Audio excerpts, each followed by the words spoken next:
Hi there and welcome. My name is Jordan and here I share my story with lichen sclerosus. Today's video I will be doing a bit of a book review. I have been reading a lot of books over the past few months and one of them is the Help, I Have Lichen Sclerosus. I think this is a really great book, especially if you are newly diagnosed with lichen sclerosus or not really sure treatment options to do that are natural. One thing I would say I don't appreciate about this book is I think the verbiage of it is a little bit negative. What I will be covering in this video is the things I have learned from this book or just like key aspects I thought it was worded really well.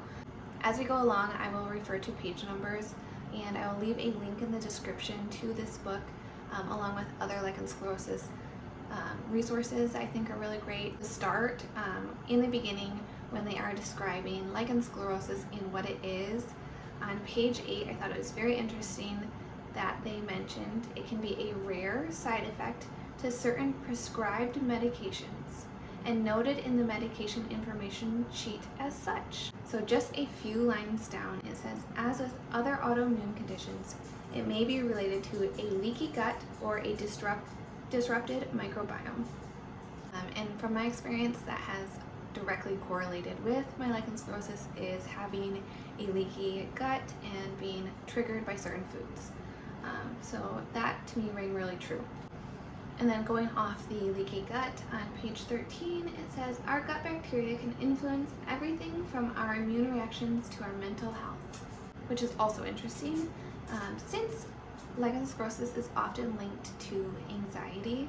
So the one thing that I really learned from this book was about borax. I had never heard about using borax for lichen sclerosus before. I had always used baking soda, which is similar but not exactly the same. And so that is what really stood out to me and made me want to make this video. So in the beginning of the book, the two authors share their experience with lichen sclerosus and how they came to treat their lichen sclerosus naturally. And so on page 15, one of the writers is explaining her story, how doctors are like, there's nothing you can do, you know, the whole runaround that we've all gotten. You have to use the steroid creams, which I have quite an opinion about after reading another book. And I'll share that one after this video. But she goes down and she is talking about using borax for LS. And then on the following page, page 16, she goes into a blog post that she had read about, and it is lichen sclerosus and why borax is my new best friend. And this was my first time hearing about using borax for lichen sclerosus. And so later in the book, on page 20, they are going over what borax is, and this is what they say. Borax is not a laundry detergent. It is used with detergents to get a better wash, probably because it is alkaline. It's super important to remember. So probably because it is alkaline and therefore helps the soap work up.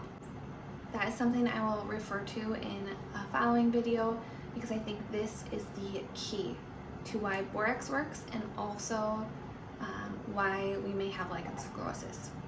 Then of course they go over on page 22 is borax safe, and if you don't already know, there is a really big conspiracy around borax, which I knew prior to this, and that I think they might even go over it in this book, but it is that borax was being used by a gentleman to help cure arthritis. He was putting them into capsules and then giving those to his patients, and people were coming back saying like their arthritis was gone.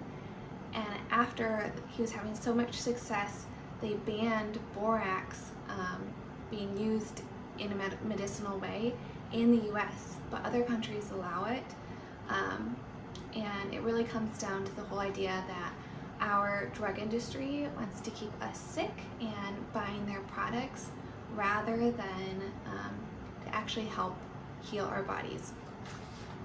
So that is the conspiracy theory behind that. I think it does cover it. Yeah, it does. Okay, so the history of the ban on borax, that is on page 24 if you want to check that out. Very interesting. So later on in the book, page 61 to 63, they're explaining how to use borax.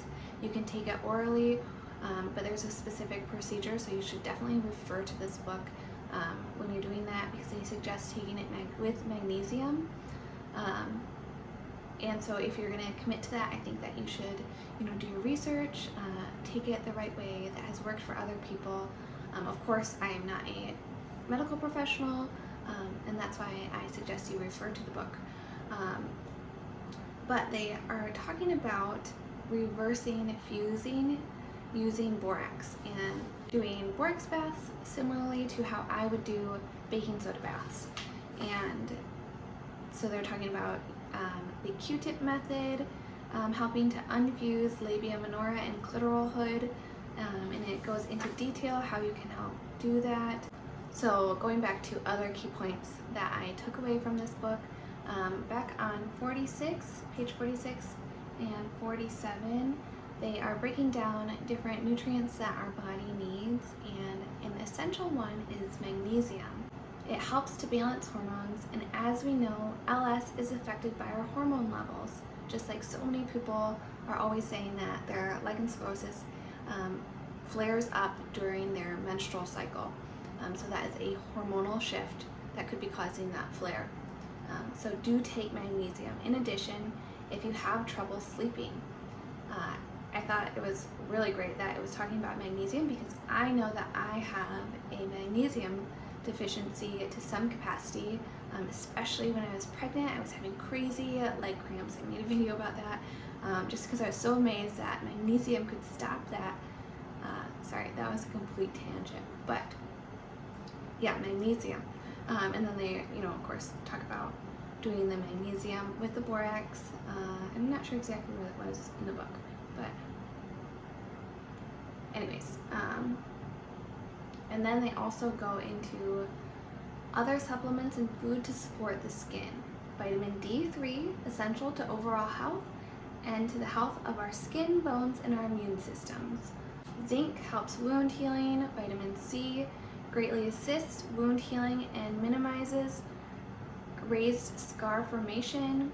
Vitamin K1, vitamin K2, vitamin A, vitamin B2, vitamin E, selenium, boron, collagen, which helps with elasticity in our skin, and hyaluronic acid, which is used for wound repair. So clearly all things that you may want to consider if you're having a lichen sclerosus flare and to help your skin. So we will skip to page 65 through 67. And so this segment is foods to avoid and triggers and ways to manage them. So food. There appears to be a significant link between what you eat and flares. And then gluten, which I've talked about, definitely bothers me. Sugar, which also bothers me. Alcohol, oxalate, nightshades, corn, maize, milk products.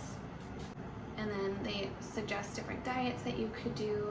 Supporting your gut biome is on page 69, and it says, as said, ALS and other autoimmune conditions are frequently linked to dysbiosis, which is disrupted gut microbiome or leaky gut. One way to help alleviate ALS, therefore, would be to enhance your gut biome. And then it goes into foods they suggest. So fermented food and drinks, yogurt, different cheeses, kefir milk, kefir water, kombucha. And so I think that is all really great information, especially if you are not aware about gut health. This is a great starting book. It doesn't dive deep into your gut health or really overall health. But again, I think this is a really great resource and will definitely be valuable to everyone with lichen sclerosus.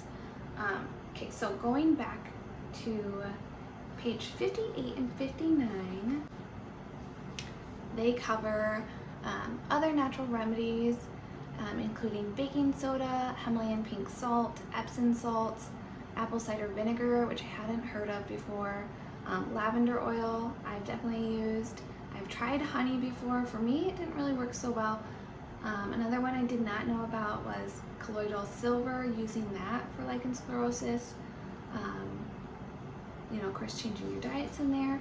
But like I've said so many times already in this video, I think this is a great resource, especially for figuring out what works for your body, because something that works for my body might not work for yours. All our bodies are different, and I think there are different triggers, although there is a similarity. We just don't know exactly what that is. I also skipped castor oil, and then I personally use coconut oil as well. If you follow along with my lichen sclerosus videos, please keep in mind a few of the things that we went over in this book, particularly being alkaline, borax, and baking soda, for the research I've done and how I think they all tie into lichen sclerosus. But again, that is a video for another time. So that's really all I have for you today. I wish you the very best on your lichen sclerosus journey, and thank you so much for watching. Bye-bye.